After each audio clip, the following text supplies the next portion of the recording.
Hey YouTube, how's it going? My name's Jonathan, and in this video I got something super exciting for you. I'm going to be comparing two devices that just came out and have a very similar vision, the Microsoft Surface Pro 6 and the iPad Pro 2018. Both of these devices are trying to replace your laptop, and there are a lot of similarities and a lot of differences, so in this video I'm going to be going over which one is better for your money. So to start with, the Surface Pro 6 only comes in at one size, 12.3 inches. You can get the miniature Surface Go, but the iPad Pro actually comes in at two sizes. You can get an 11-inch version starting at $800, and a 12.9-inch version starting at $1,000. The two different iPad sizes boast different resolutions on their Liquid Retina displays. The 11-inch model sports a 2388 by 1668 resolution, while the 12.9-inch version comes in at 2732 by 2048 pixels. The Surface Pro 6 at its 3:2 aspect ratio is a 2736 by 1824 resolution screen, so looking at the relative pixel density head to head, the Surface Pro is just ever so slightly better with 267 pixels per inch in comparison to the iPad's 264 pixels per inch at both sizes. Now you can configure the Surface Pro 6 and the iPad Pro 2018 in a lot of different ways. The Surface Pro actually does have more options. It lets you pick processor and memory in addition to the storage, which is really nice for scaling it according to your needs, but by virtue of having more options, not all combinations of CPUs, memory, and color options are available with one another.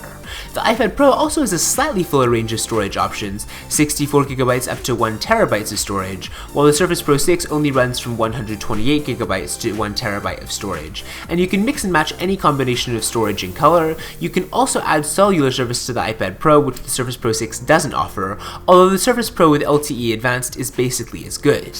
Now if you compare sizes, it's really not exact either. The iPad Pro is just slightly thinner and lighter, but the Surface has a built-in kickstand, and since both sell their keyboard separately, you can at least prop the Surface up without any external aid, which makes it seem more like a laptop than the iPad Pro.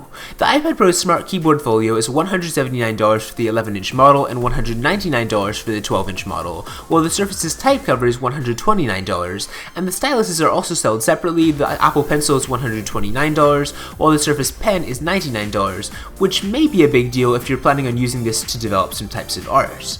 One hardware aspect in which the iPad Pro is actually better than the Surface Pro, though, is the inclusion of a USB-C port. Apple's long been hesitant to use industry-standard ports, but finally they've actually replace the Lightning connector with a USB-C cable, and that way you can charge and connect a whole host of peripherals with non-proprietary cables, and it also supports high bandwidth data transfers and can support external displays up to 5K.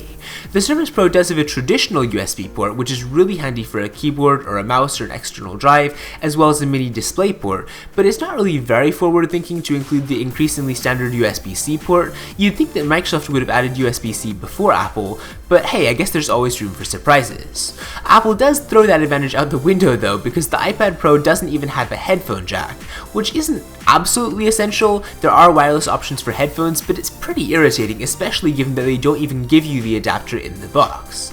And the biggest difference between the iPad Pro and the Surface Pro 6 is really just operating system. The iPad runs iOS and the Surface Pro 6 runs Windows, and honestly this is probably going to be the deal breaker for you when choosing between these laptops. As far as laptop replacements go, I would probably choose the Surface Pro here. The Windows operating system does seem more slightly professional than iOS. It seems like it's more of a desktop operating system, and obviously iOS has gotten better and better over time, but the Surface Pro 6 is running full on Windows 10, which is actually pretty impressive. Although the iPad Pro 2018 is in my opinion one of the very best laptop alternatives that Apple has ever made, I would still have to give the nod to the Surface Pro 6 over the iPad Pro, given the Surface's built-in kickstand and the pricing, and also the fact that it runs a desktop operating system. With that said though, let me know which is your favorite in the comment section down below. Maybe other people have different preferences, but again, I would have to choose the Surface Pro 6. Give this video a thumbs up if you enjoyed it, and with that said, I will see you next time.